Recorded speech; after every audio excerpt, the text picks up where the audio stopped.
Hi everyone. A little later in this session, I will be bringing in the entity Quanta. I'm weighing whether I'd rather ask the Galactic Council of Light first on the topic of false ascension. One of you have been asking me in regards to some of the information that's out there from other channeled sources. Apparently, and you find some of this very convoluted, strangely paranoid, conspiratorial information about crystalline grids and dark entities controlling you and everything, and it's an interesting topic. I also am myself acquainted with the entities who will offer this kind of information, and the reason I'm often very reluctant to bring it forward is I don't feel it serves a higher purpose for the betterment of humankind. Basically, I think it feels it feeds the type of codes of fear that it's trying to escape. In general, I will say there are some misconceptions about this whole ascension path. We as humans very much tend to conflate different types of intelligences, and it's worth understanding that spirituality is a pure intelligence. Like, what I mean by that is that you can, like in other types of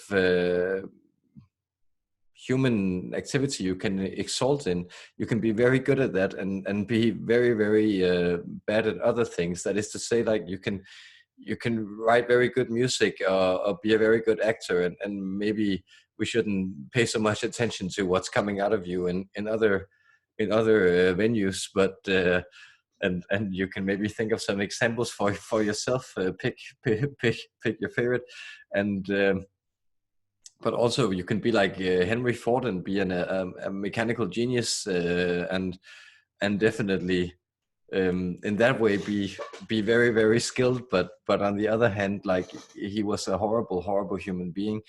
And there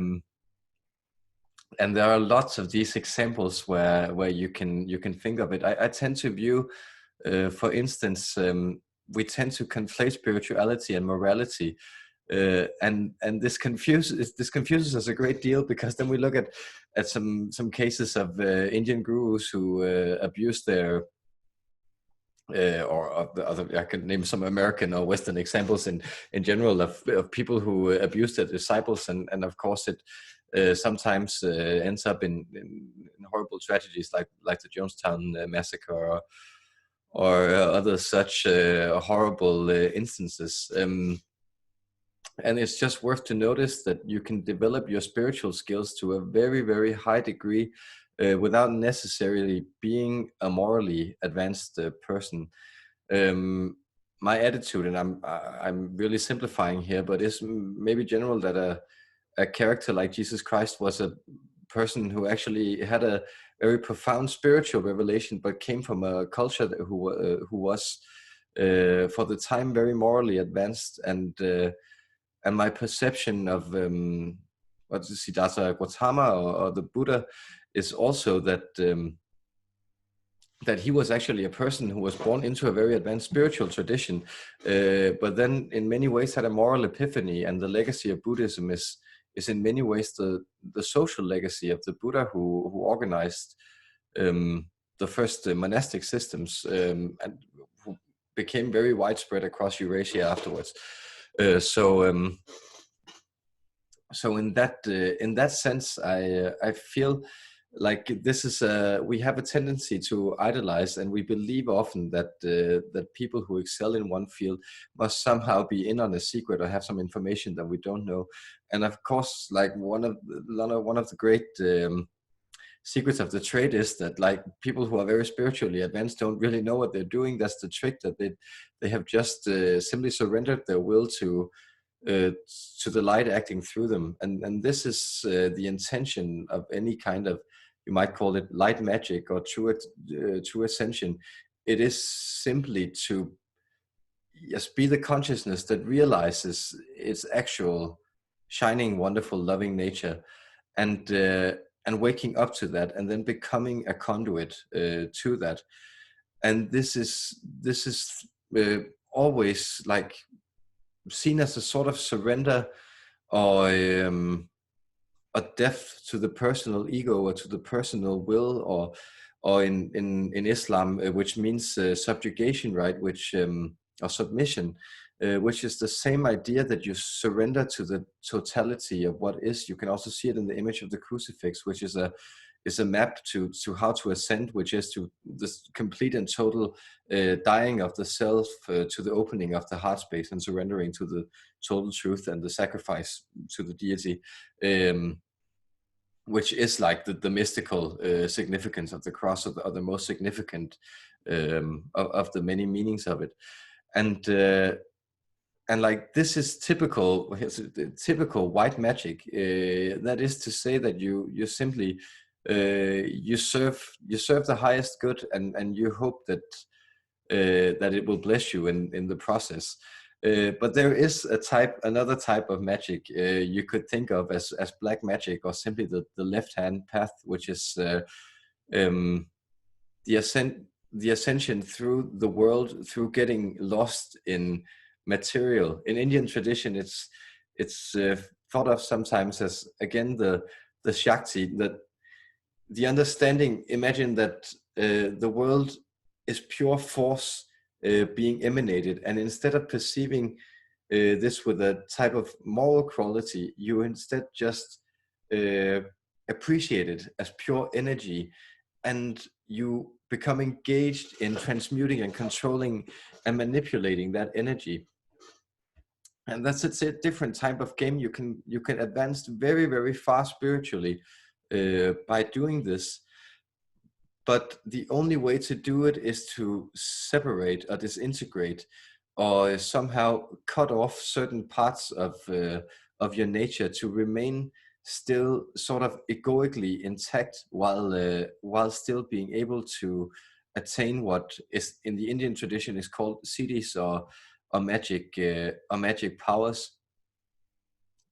And you will encounter a lot of this if you have been engaged in, let us say, the more reptilian or satanic circles of spiritual practice. There is another tendency for the rebellion.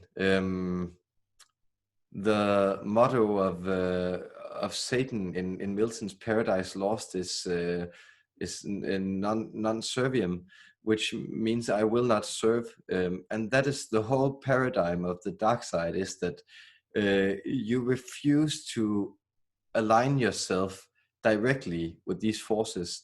And instead what you do is that you somehow suck up or manipulate energy from your immediate surroundings, or where you're able to extract them by rewiring and rewriting and manipulating codes on very subtle levels, and by using the skills you build up often by strict discipline. I'm not saying that this is an easy path, but it is definitely I would still say it's an easier path than the bright one. And of course, if anyone wants to get a modern take on it, you can return to your childhood Star Wars, the original trilogy, of course,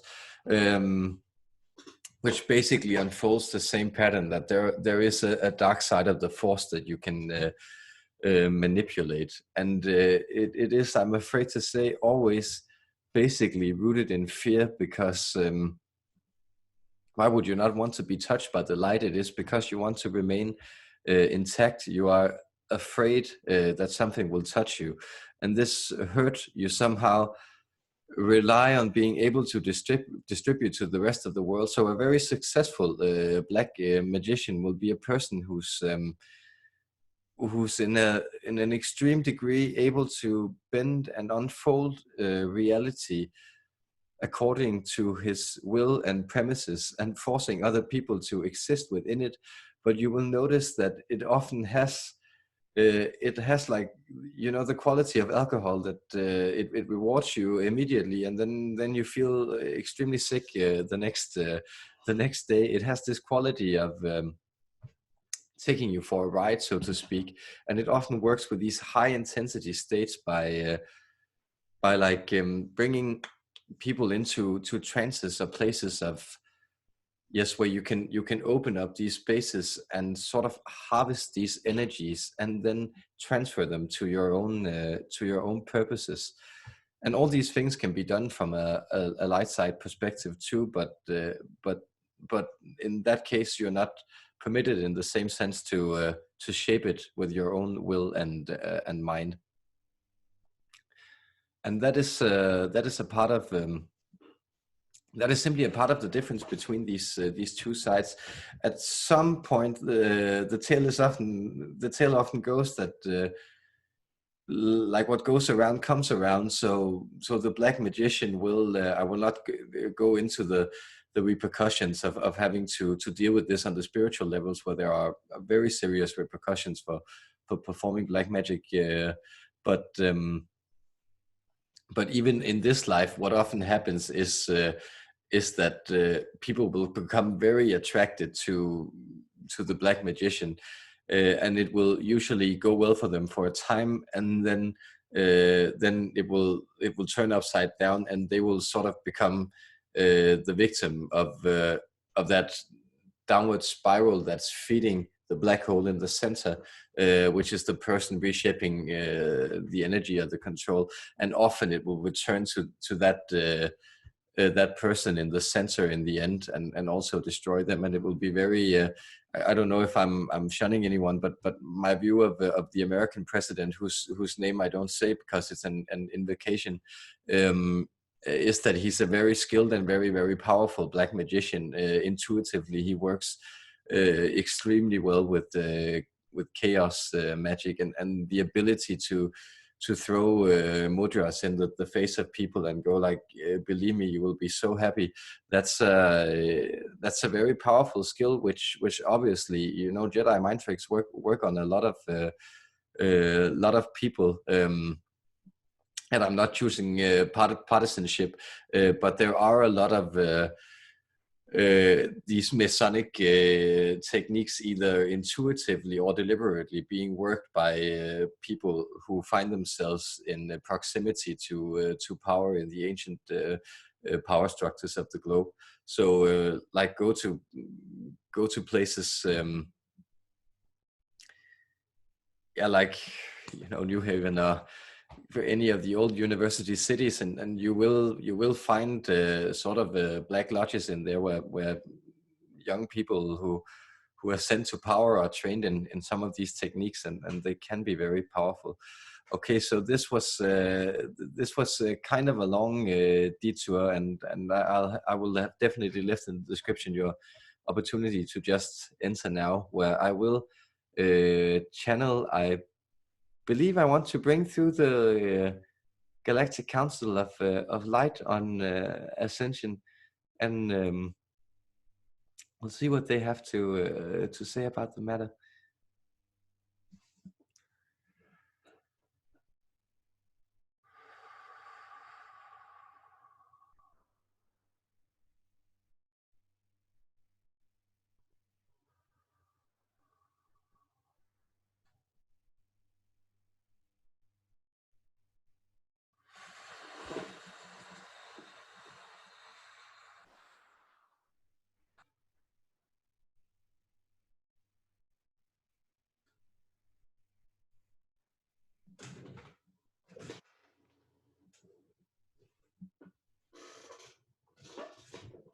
Sweet children, dear human beings,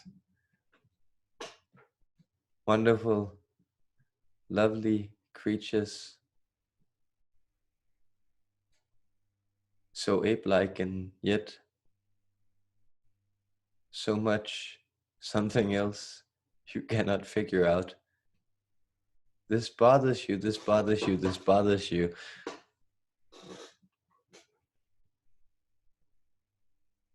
You feel something is amiss with humankind. You have always felt so. And this is in many ways what is behind the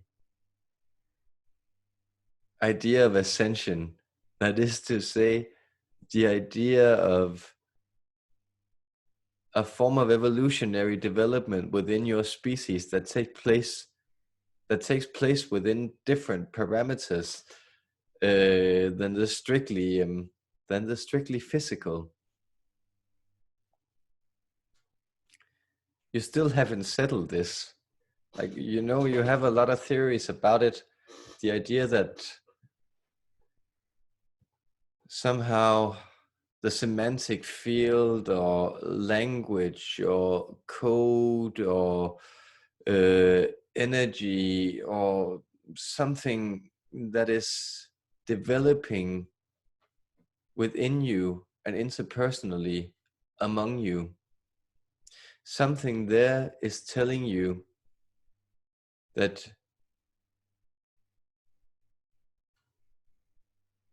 it wants to be born, and that birth is a birth of light, but it is also a birth of power. It is a birth of insight, and with insight, the strength of being able to manipulate reality in ways that were shut off to you beforehand. We bring to you the example of the nuclear bomb. The nuclear bomb was a great, great feat of human ingenuity. It was deliberate. It was talked through by the best minds of that and many generations. It was the culmination of an insight into the minutiae of matter, which you hitherto had not managed to attain as a species. And it is true, this was a tipping point. This attracted all kind of attentions from throughout the galaxy. Of course, we knew from the higher dimensional perspectives that you were going to do it. And on a lot of timelines, you also managed to just blow your planet up. And of course, these are not timelines that we are interacting with now. Right now, you are on the timeline that realized before it was too late that nuclear weapons was a bad idea. But you are also, if you are listening to this, on the timeline where you have still not realized that the major power within each and every human lies within them, and they do not need to attract or manipulate or somehow cheat the world out of its rewards, because they are apparent as they are right there. And so the lock that opened the world for the nuclear detonation 75 years ago soon, this is also the key that opens so many other doorways into the minutiae of matter, and realize that the explosion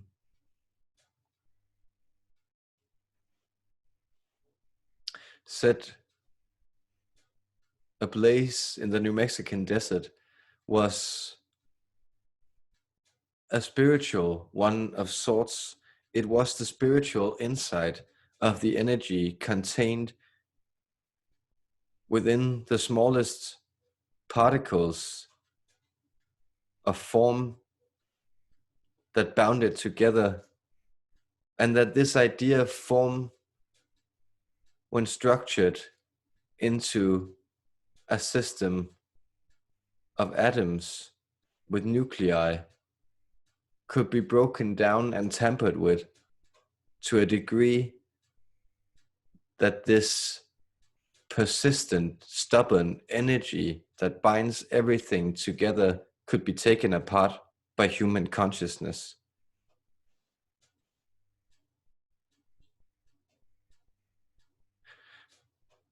But notice that it did not go further than that. It was simply to release the energy without really knowing what to do with this energy other than to destroy with it. And now we come to the analogy of spirituality and trance channeling. That is to say, spiritually, you can focus on the techniques themselves and release the energy from them and wield this energy without necessarily having this energy be integrated into your being and light up your soul. This is what the channel just explained to you. And so the case is the same for trance channeling in itself. You can allow yourself to become possessed by different entities, energies, consciousnesses residing in the non-physical.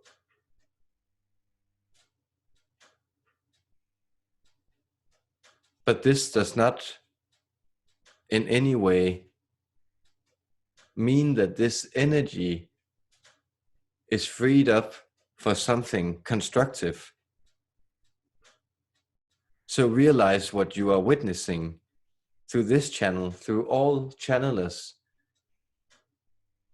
is energy being released and being delivered to you as a present from the high heavens.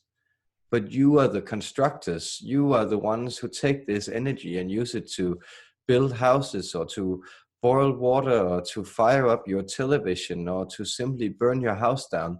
That is you. You choose that. We provide the energy. And we are very engaged in loving and structuring the experience of humankind. But also notice that all the members of the Intergalactic Council have, of course, advanced to a place where they realize that mistakes are a very, very important part of learning. And if you weren't free to make them, you wouldn't learn at all.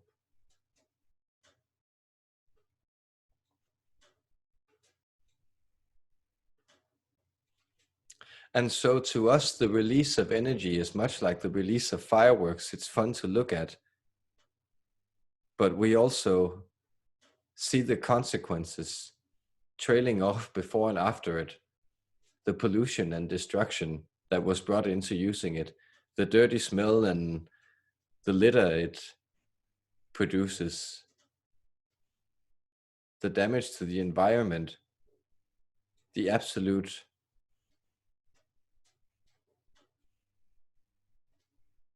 lack of direction to it.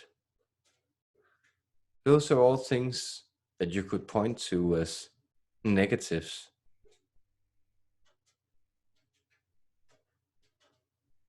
But realize again that on your levels of existence, everything needs correspondence, and even the Ascension path,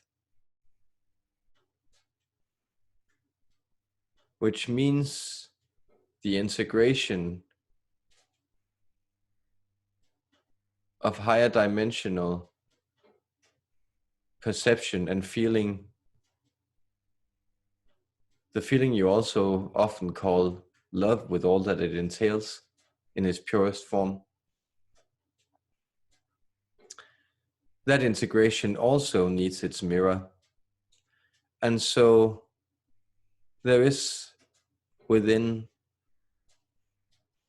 the spiritual path, within these oracles speaking across the planet, there are pitfalls and snares and people who seem very alluring with the information they present. But notice that the fear they are pointing to as controlling you is exactly the fear that they are producing. We know that the channel intends to bring in some of the entities you know as reptilian to explain this. These, like all entities, exist on a rainbow spectrum of vibration. And you may know that they too play an equal and important role in the Intergalactic Council of Light. But notice that so much talk of these reptilians, so much talk of conspiracies, dark cabals, strange men informed by even stranger forces making wicked plans to ensnare you and take away from you your freedom and your attention by harvesting your fear.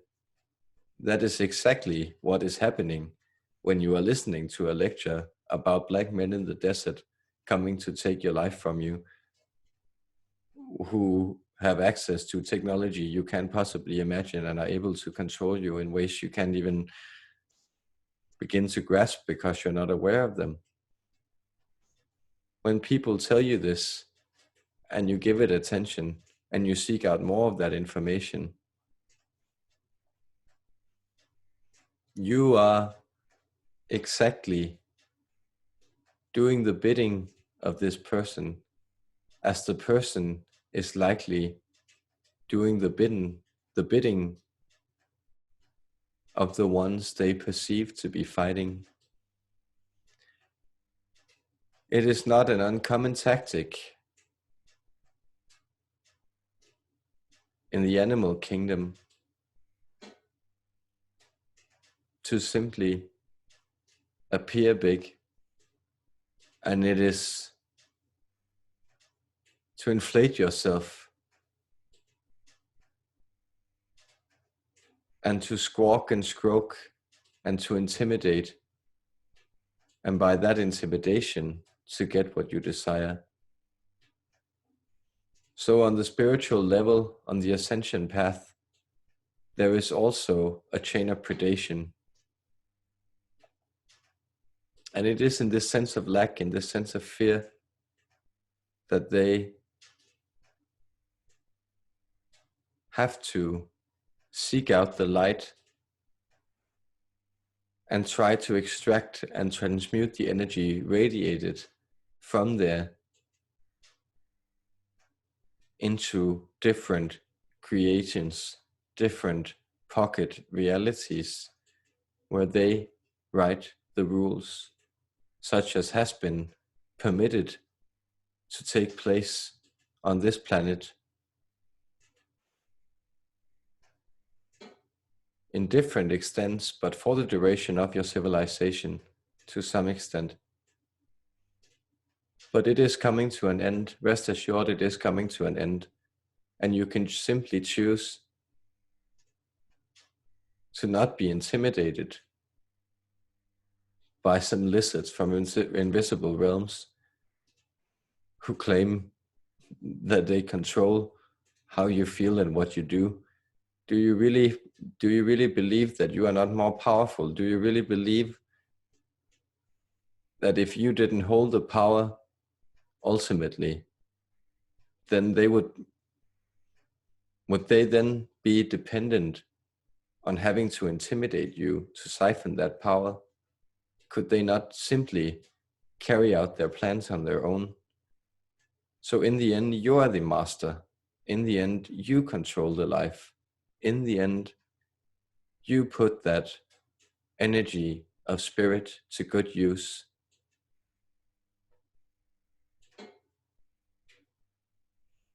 Use it to build, use it to love, use it to create.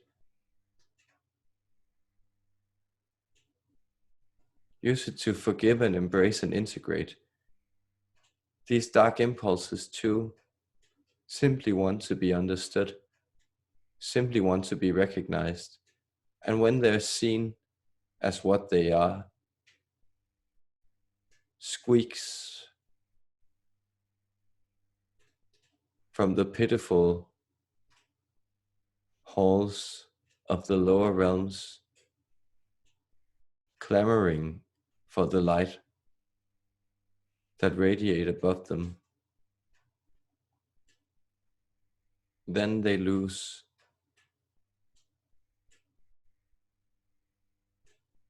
all their power, and that power is transmuted into loving understanding.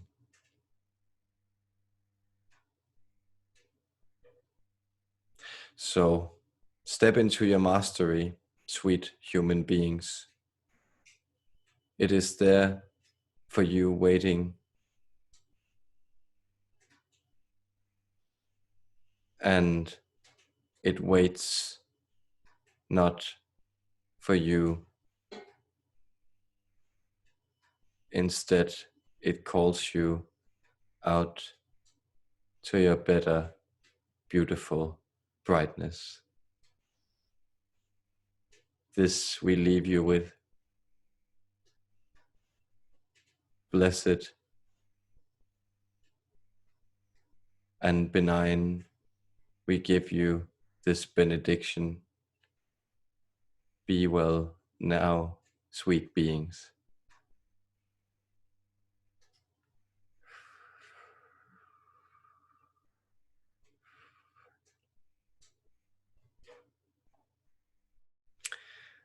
I really appreciate their energy. What a lovely entity and a lovely message. Well, I think tomorrow we'll try to hear what the reptilians has to have to say about that. That too will be interesting. Well, be well out there, guys.